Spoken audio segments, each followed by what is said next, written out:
ওর সাথে আমার রিলেশন ছিল প্রায় 1.5 বছর। আমার বাসা থেকে আমার বিয়ে ঠিক করে, ভালো বিয়ে পাইলে বাবা মারা রাজি হয়ে যায়, বিয়ে ঠিক করে। আমার যখন বিয়ে ঠিক হয়েছে, আমার দিনগুলা যে কিভাবে গেছে, ওর অবস্থা যে কি হয়েছে, ও না খাইতে না খাইতে ও গাল এগুলা ভিতরে চলে গেছিল। ও ভাবছে ও যদি আমার হারাইলে, আমিও ভাবছি যে আমি যদি ওর কাছে যাইতে না পারি। আমাদের দুইজনের এক হওয়া যে এত কঠিন ছিল, সেই কঠিনকে আমরা জয় করে নিতে পারছি।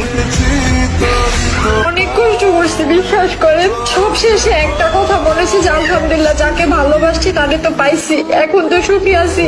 ভালোবাসার মানুষ যখন পাশে থাকে তখন টাকা পয়সা কোনো কিছুর কথা মাথায় আসে না।